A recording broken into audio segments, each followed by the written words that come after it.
Okay, it's going to be another classic ROH review. This is going to be Final Battle 2003. This is the only Final Battle that I'm missing so far. So yeah, we got Ring of Honor versus All Japan. This is another pretty historic show. Philadelphia, Pennsylvania, December 27th, 2003. So they broke the show up into two halves. First half, you had all Ring of Honor stuff. Second half, you had all, Ring of Honor versus All Japan dream matches. So yeah, I mean, a lot of people do talk about this show. It's a shame I didn't review it yet. I definitely think it's a very important show. You had the Japanese media there. I think it was great exposure for ROH at the time. All right, so the very first match on the show, we start off with the bang. You got Bryan Danielson taking on Jay Briscoe, first and probably only time ever. I think Danielson's wrestled the Briscoes a couple of times. I want to say the Race to the Top tournament where Nigel was his partner is the most famous one. I think there might have been another match where it was Danielson and Joe versus the Briscoes. They might have had some other tag matches. That Race to the Top tournament match over money is another one. But yeah, man, Bryan Danielson versus Jay Briscoe. Awesome way to start off the show right here. I just thought this was Danielson, opening up the show with a bang. I thought he looked great. I thought Jay hung in there with him. Jay gives some stiff yakuzas to him. Danielson countered the Jay Driller beautifully here with a couple of suplexes. The execution of the cat mutilation, I thought that came off. Where Briscoe submitted to the cat mutilation, but he came off, gave a great fight here, man. This is a great opening match. This might have been one of the best opening matches in Final Battle history. I thought it was that good. All right, so the second match of the night, you had John Walters taking on Xavier, fight without honor. So one of the things I forgot about the Fight Without Honor when we're talking about Jay Lethal and Low-Ki in the Glory by Honor 4 review, they had two matches on that show, but I forgot to mention in the review, you're supposed to shake hands at the end of a Fight Without Honor. And that's probably the main reason why they had a second match. Low-Ki didn't want to shake his hand. So you are supposed to shake hands after a Fight Without Honor. This was crazy, though. My only gripe with this match is they really could have used a video package. They could have used some build up here to show exactly why John Walters and Xavier did not like each other. I do remember that Xavier cheated at the Glory by Honor 2 match to get the victory. Did some dirty things, and I remember Walters was pissed off about that. So I do remember why they were beefing, but it would have been nice to show kind of do a flashback and show you exactly why this was a Fight Without Honor. But I'll tell you what, man, awesome stuff here. These two guys, they went through hell. Give Xavier credit. He does not get a lot of respect in terms of him on the upper echelon of ROH World Champions, but I thought he was great here. He actually did a, off the top turnbuckle. He set up John Walters laid out on a ladder, right? So he jumps off the top turnbuckle, springboards off the middle of the rope, does like an Asai moonsault springboard through the ladder where John Walters is actually laid up on it. That was another crazy spot. Xavier pulled off a 450. He did the kiss your ex goodbye, which is like a variation of a pump handle slam off the top rope. So he looked great. Walters did the knees to the back off the ladder. They did some crazy stuff here. Great table bumps, great stuff with ladders. There was some nasty looking sunset flips where they really didn't hit it properly, but it just looked nasty. A lot of what they did here, but definitely great stuff. Both these gentlemen, if you want to call them that, kind of get lost when we're talking about some of the most important workers in the history of this company. But great stuff there. John Walters and Xavier, they stole the show. I would assume that they stole the show. Actually, as of this point, I haven't got through the whole show yet, but wanted to bang the first half out first because this is two different halves, so I figured this would be a better way to do the review. All right, so next up you have Matt Stryker taking on BJ Whitmer in the Field of Honor finals. Finally, this Field of Honor came to an end. You saw a lot of these Field of Honor, match. It wasn't really a tournament, but Matt Stryker taking on BJ Whitmer here. a lot to like, a lot to dislike. I personally, I just think it's a very bland combination. It's a combination that just, both guys are just, I don't know what it is. And CM Punk didn't really help the cause in this match. Basically, he was making fun of both guys' looks. He was basically saying, these two guys are like, he basically said that, Matt Stryker looks like he lives underneath a car. And, these are two of the most dirtiest wrestlers in the company. So, Punk was kind of cracking on their looks throughout the entire match. But hey, man, give both guys credit. This is the finals of the Field of Honor. You sat through a lot of Field of Honor stuff at the end of 2003. Stryker actually busted out some, high spots here, which he normally doesn't do.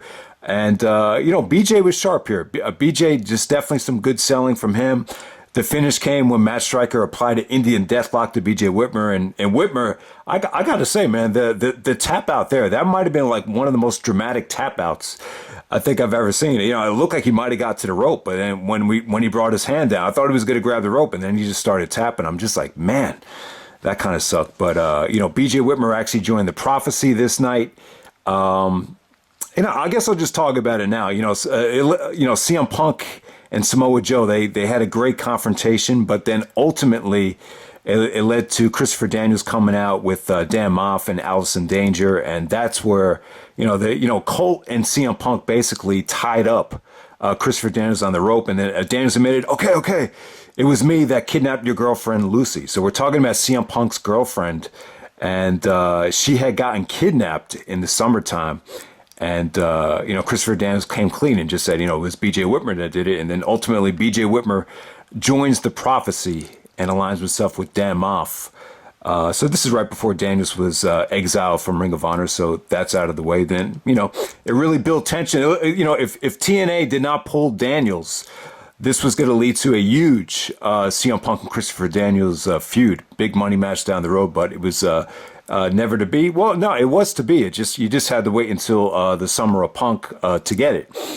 All right, so the next match for the ROH World Title, you had Samoa Joe taking on Crazy Mark Briscoe, and yeah, man, good stuff. Mark was only 18 years old here, but yeah, he put up a great fight. He was really young. He took a lot of abuse from Joe. I don't know if Joe's ever been this stiff with anybody else at least up to this point. I mean, it was crazy. The knees right to the head were crazy. It wasn't exactly Kawada kicks, but it was kind of like, kneecaps, like right to Mark Briscoe's skull. I just kind of felt bad for him. Joe was slapping the taste out of his mouth. Once again, Joe was just digging his kneecaps right into his head. From all different angles there. But Mark Briscoe put up a hell of a fight. I think he delivered a couple of, variations of Death Valley drivers. But yeah, man, Samoa Joe makes Mark submit with a choke. Referee takes Mark's hand. It drops 3 times. It looked like, I'll tell you what, if Mark fought that off and he didn't give up on that last, drop, this really could have escalated into like that Tyler Black, Nigel McGuinness level where you could create a new star. It really almost hit that level. It's incredible. But, at this time, Joe was feuding with both Briscoes, Jay Briscoe and Mark Briscoe. Ultimately, it led to, Samoa Joe versus Jay Briscoe at Our Best in the steel cage. All right, so next up, you had CM Punk and Colt Cabana taking on Tomiaoki Honma and Kazushi Miyamoto. Awesome stuff here. Awesome matchup right here. I just want to ask, is this the same Honma that had the great match with Kobashi from 2003? Or was that a different guy? I can't remember. It's been a long time since I've seen that match. I was just curious if anyone can answer me that. But yeah, I forgot how good this was. I mean, this was awesome. Punk shook these guys' hands before the match. It just definitely seems like CM Punk has a lot more respect for Japanese wrestling than American wrestling. And I can't blame him. The only reason I don't watch Japanese wrestling anymore is I know I'm going to get addicted to it like I used to if I really get back into it. Basically, I kind of look at Japanese wrestling like I do Nintendo. Like I know if I really get into it, I'm going to get addicted to it. And it just wouldn't be responsible at this stage for me to get, addicted to Japanese wrestling because, once you go Japanese, you can't go back. It's just one of those things. It's just, I understand that the wrestling quality there's really nothing like it. But, the bottom line is I was a little bit worried that these guys are going to really go, for real, beat the shit out of Colt Cabana if he started doing some of that comedy stuff, because it's a totally different, level here of seriousness. The Japanese treat wrestling serious, which I like, but, a lot of times Colt kind of acts like an ass clown. So I was worried that they were really going to go at him here, but I think everything was okay. But yeah, Honma and Miyamoto, like Paul Heyman would say, these gentlemen know what they're doing in the ring, and it came off great. The suplexes were great strikes, competitive. I was just really impressed by them. I forgot how good this was. A lot of the show is kind of looked at negatively. I remember on the CM Punk and Samoa Joe shoot that they were very upset with the effort of a lot of these guys, but I'm assuming they're more talking about the next three matches, not these guys. I thought these guys brought it. I thought Punk looked great. It was exciting. Punk got to hit a lot of his offense. The DDT came off great.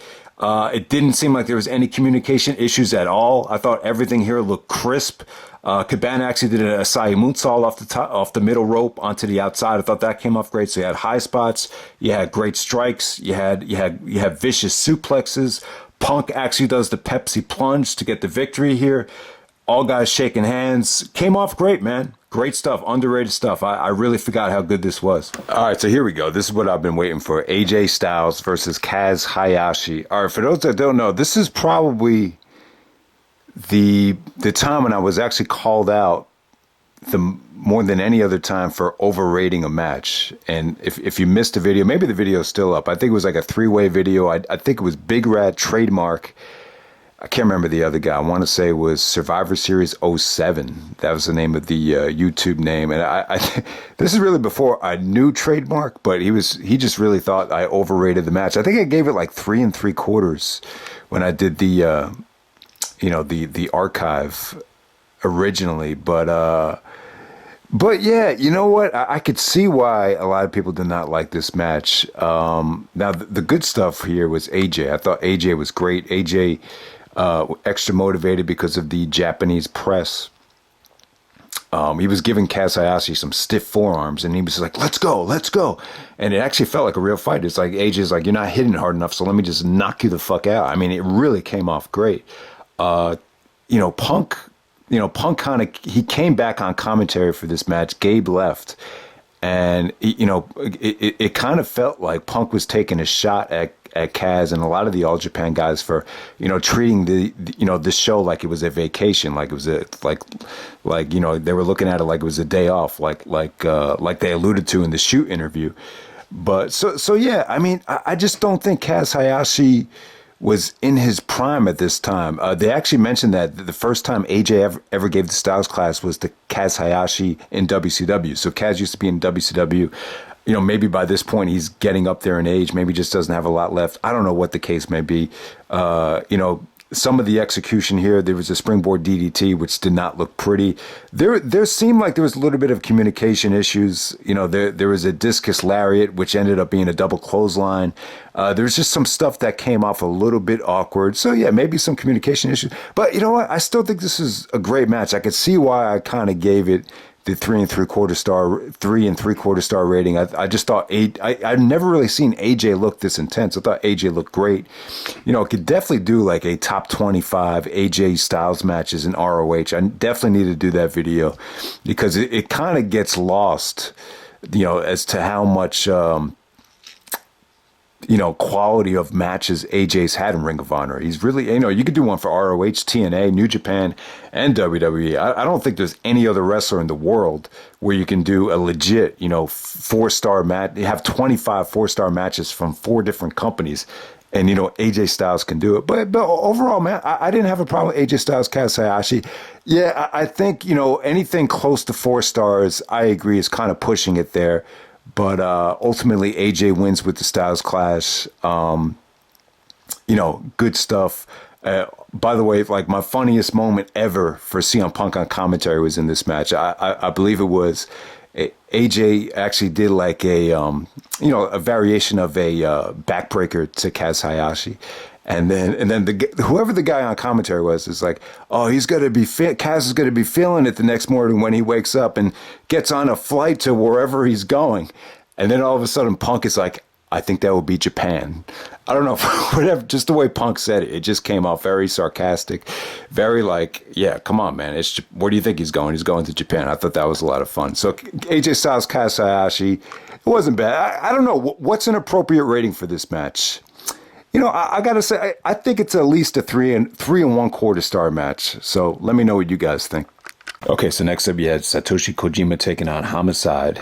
And, this is a pretty big matchup for Homicide. Homicide was most people would consider him the MVP of 2003. So, the fact that they chose him to go up against Kojima, I think there was a lot of expectations. So, Kojima, I was kind of late to the party on Kojima. I never really heard of him until he actually did main event Wrestle Kingdom. I want to say main event in Wrestle Kingdom. I'm going to say it was 2011 against Tanahashi. But yeah, man, this was just not a great mix of styles. I would say that, one of the great things about Homicide was he seemed to have a lot of freedom. This whole year and a lot of his matches really delivered. Against Kojima here, he seemed like he was a little bit handcuffed, especially with the finish. Kojima was giving he's really good at giving lariats, so he was giving him lariat after lariat. There was actually Kojima tried to do a spine buster. Homicide landed on his head. He was in a lot of pain after that. Even Low-Ki had to come out and check on him. Low-Ki did not wrestle on this show. I think he was hurt at the time. Kojima actually did a belly-to-belly to Homicide on the outside. Homicide took a lot of punishment. He really did. It just wasn't pretty. By the time it ended, it just kind of ended in a way where you were just very, you just felt like it reeked of, politics. It reeked of, it was this out of all the matches. I felt like this catered more towards the new All Japan side than the Ring of Honor side, to be honest with you. So yeah, I mean, I didn't think it was horrible. I definitely think if they had more time, if they had more of a platform to communicate, it could have been something, better than what it was. But, I think out of any match on the show, this is the one that's kind of perceived more negatively. It's probably because of, Homicide landing on his head. But that's what happens when you got two guys that, speak different languages, that have never worked together. I guess things like that do happen. All right. So the main event, All Japan Tag Team title match. You have the Great Muta and Arashi taking on Christopher Daniels and Dan Maff of the Prophecy. You know what? I like, if you were there live, even just watching this thing, I didn't notice anything horrible about it. It wasn't bad. Obviously Great Muta is a legend. He was probably the biggest draw on the show. Even Punk on commentary had to, get the other guy to shut up. He's like, Great Muta's in the ring. The Great Muta's in the ring. Can I just put my wrestling fan hat on? You got to see the Great Muta spit mist. You saw him get to do the Shining Wizard. Like, the fans really went home happy just to see him. Keiji Muta, when you go back to the early 2000s, like I remember, like in the Pro Wrestling Illustrated PWI 500, like he was really like the only guy from Japan really cracking the top 5, maybe even top 10. I like for example, 2001. I think Kurt Angle was number 1. Stone Cold was number 2, and then Keiji Muta was number 3. So just to give you an example of, how long he really dominated in Japan, but. It's one of those matches, it's one of those like feel good, All Japan, New Japan, main events where they come to America, kind of house show level main event style. Arashi, he might have been the weak link in this match. I believe they were saying on commentary he's more of a sumo wrestler. So maybe he was a bit out of his element there. There's nothing about this match that was bad. I just think, a Ring of Honor, even in 2003, a Ring of Honor main event, you have, the expectations are a certain level of quality, a certain level of drama and, high spots, near falls, storytelling. And it just didn't really, give you any of that. It's just, it was more about, it was more of a live experience satisfaction than a home video release where I think anyone would be blown away by it. But that's pretty much it. There's really not a lot to say about the double main event. The general perception is that the All Japan stuff really brought down the show. I would definitely say the Ring of Honor half was the better half, but I thought this was cool. I thought this was a great interpromotional dream card, and yeah, man, I'm a big fan of having Japanese wrestling come over to the States as a special attraction. But I will say that I feel like the Pro Wrestling Noah promotion, more so than New Japan, definitely more so than this All Japan show, really, that was really the best partnership I think Ring of Honor ever had with any of the major Japanese promotions. But that's Final Battle 2003. In terms of Final Battle for this year, I just looked at the card. Really nothing eye-catching. Basically, they already taped it.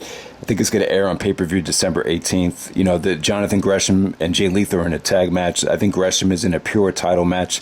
There's a lot of guys on the show I'm just not familiar with. I'm not familiar with the ROH champion. I think you pronounce his name Roosh. I really know nothing about him. There's just a lot of talent on this show I'm not familiar with, so it doesn't really scream must see to me. But if any of you guys want to support Ring of Honor and review it, and that'd be great. But to me, there's just so much stuff going on right now in terms of wrestling and sports that it just does not look like a show that's going to grab me. I reviewed the pure title stuff or the pure tournament stuff because I'm a big fan of tournaments, and I just thought that's exactly what Ring of Honor needed, to go back to a pure wrestling tournament. So that's why I reviewed that. But, Final Battle 2018 with this roster and this climate, it just doesn't look very attractive. But that's pretty much it, man. That's Final Battle 2003, and I'm out. All right.